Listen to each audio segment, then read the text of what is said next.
Christmas. Oh boy, it's Christmas. Yeah, it's Christmas. Ho ho, hello Whovians, and welcome back to the Crispy Pro channel. Thank you so much for coming on back to us. Today we are continuing our tier list series and ranking every single Doctor Who Christmas special from the new era. So that's pretty exciting. But before we get into it, why don't you consider subscribing? It would be my Christmas wish, really, for you to subscribe. And we make Doctor Who videos every week, so it's the best of both worlds, really. I'll also leave a link in the description to the tier list. So if you want to take a screenshot, send it to me on Twitter at CrispyPro, and I can have a look at them, and I'll be like, damn, that's good stuff. And also, shout out to the question mark Umbrella. He's made a lot of these tier lists that we've done previously. He made the massive one where we ranked every single Doctor Who episode from New Who, so he's the guy behind all this good stuff, and he's got some good tier list videos on his channel, so go and check it out. He's kind of my tier list guy now, and I like that. But without further ado, let's rate all the Doctor Who Christmas specials from bad to the greatest. Let's do it! Okay, starting us off in the glorious year of 2005, we have The Christmas Invasion. This one is the first Christmas special in this long line of New Who Christmas specials. So it's got a bit of sentiment there, it's got a bit of power, but the Doctor's asleep for most of the episode, so I don't really know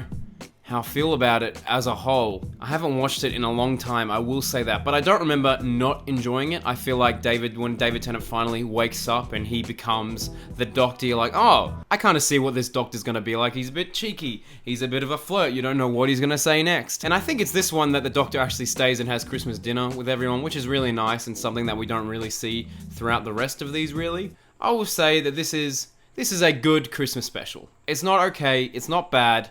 I don't know if I think it's the standard for Christmas specials. That's what I'm basing this off. Alrighty, on to the Runaway Bride. Now this one's an interesting one. I think a lot of people were not on board with Donna Noble as a character. She was just very loud, very assertive, very in your face, and that was kind of off-putting to some audiences.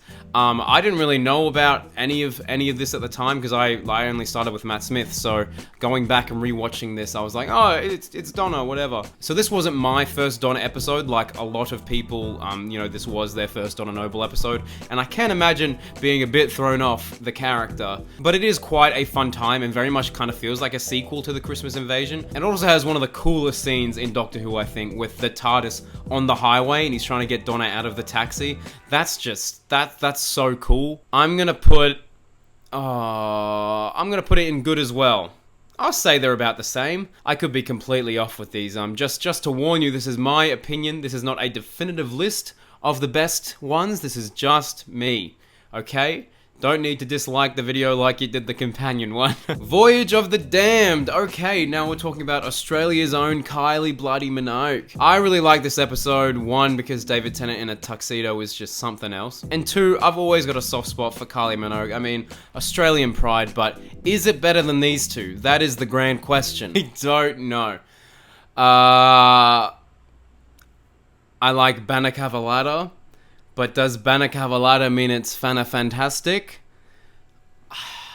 I can't just put them all in good. It'll be such a boring video. No, it's honest. Alright, I reckon these all have the exact same feel and flavor to me. I don't know if one is necessarily better than the other out of these three. But then we get to the next Doctor, and this is where everything changed. I don't think I'm the biggest fan of this episode. Like, it's one of the most viewed episodes of the New Who run. I think Voyage of the Damned is the most watched of the New Who run.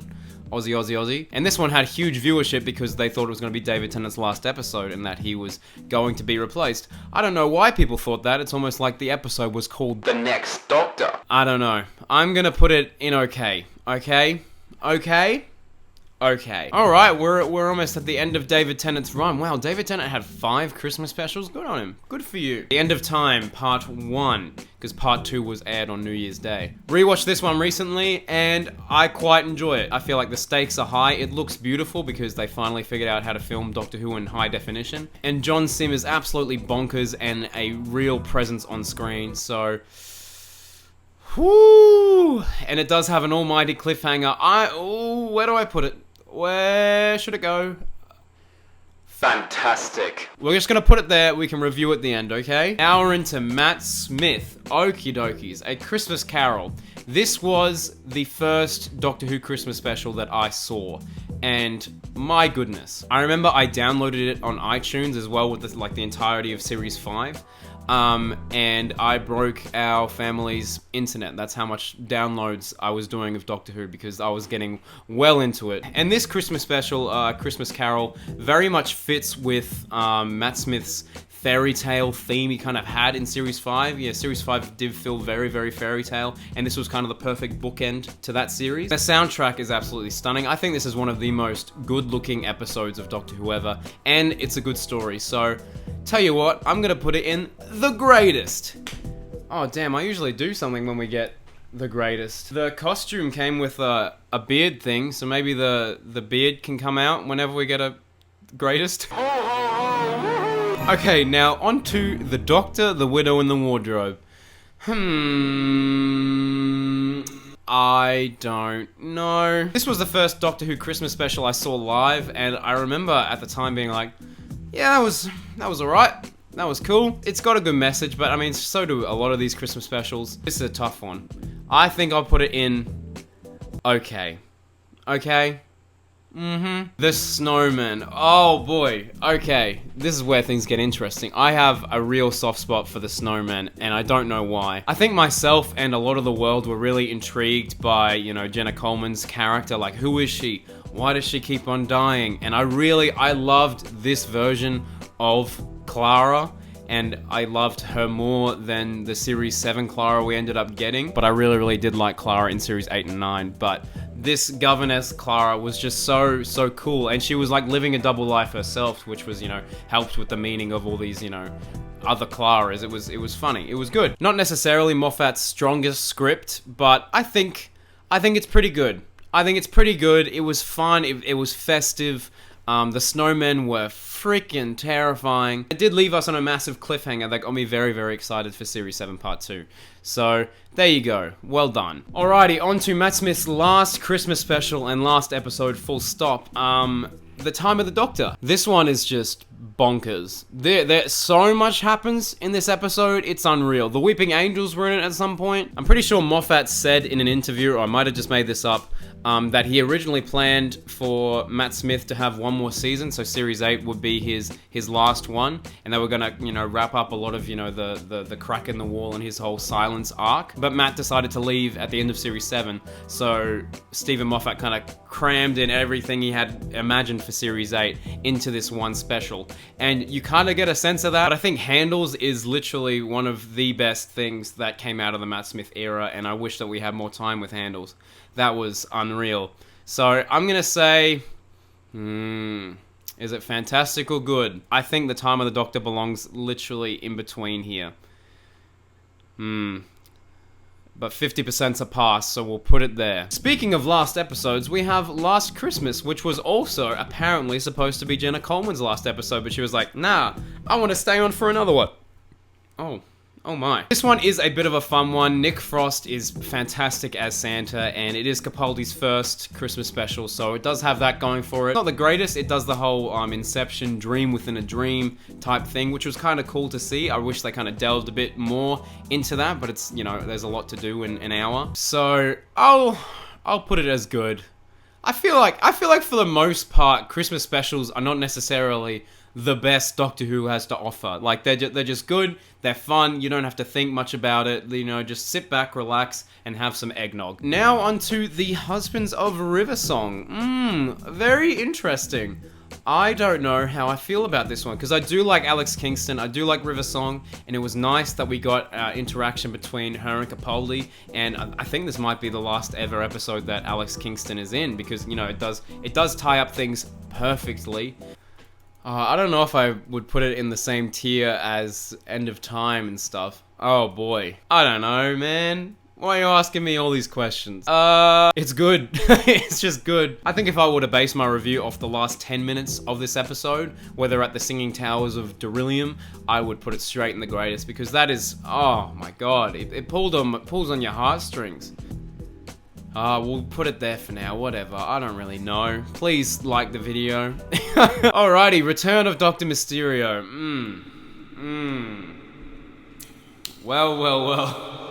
What are we gonna do with you? I think this might be one of my least favorite Doctor Who episodes ever. I really do like Nardole, and I feel like he was good in the episode. I feel like Capaldi is good, but Capaldi's good in most things. But the whole Superman premise, I don't know. Didn't gel with me. It kind of felt a bit Americanized. In 2016, there was already enough superhero stuff coming out, so I'm sorry. There had to be one in the bad, right? And if we're gonna have any in the bad, it's gotta be Return of Dr. Mysterio. I'm sorry. I see where they were going with it, Moffat, but I don't think you would agree that it's your strongest script, okay? I'm just putting it in perspective. Out of all these other Christmas specials you've done, this is probably your weakest, okay? That's just how we're working out. I like how I'm talking as if Moffat's watching this. I know he's too busy. Alrighty, and we are finishing things up with the last Christmas special we had, because in the Jodie Whittaker era, no Christmas specials apparently. Twice Upon a Time. I really love this episode, and it feels like a nice wrap-up of the Stephen Moffat era. I think it did Peter Capaldi justice. They did bring Bill back, which I'm still a bit on the fence. I think it was done pretty tastefully, and it's obviously a multi-Doctor story, the only multi-Doctor story here, so it very much has that going for it. I will say it's the greatest. Yeah, it's above all those. Whatever. It's my channel. I can do what I want. Okay, we're actually going to review this because I feel like these two, don't know how I feel about that. They can both go to good. I don't know. That'll do. I'm pretty happy with that. Okay, I feel like for the most part, Christmas specials are just good, and then we get the occasional ones where you're like, oh wow, that was something else. Alrighty, that's gonna do it for today. Thank you so much for watching. Please let me know in the comments below what you guys think is the best Christmas special and why. Once again, check the description down below, and you can do the tier list yourself. Take a screenshot, send it my way at CrispyPro. Please like this video; it helps out the channel a lot, and subscribe if you have not already. And I will see you next week for YouTube Rewind? Maybe? I don't know. I don't make the rules. But anyway, alright, thanks guys for watching. See you later. Alonzi!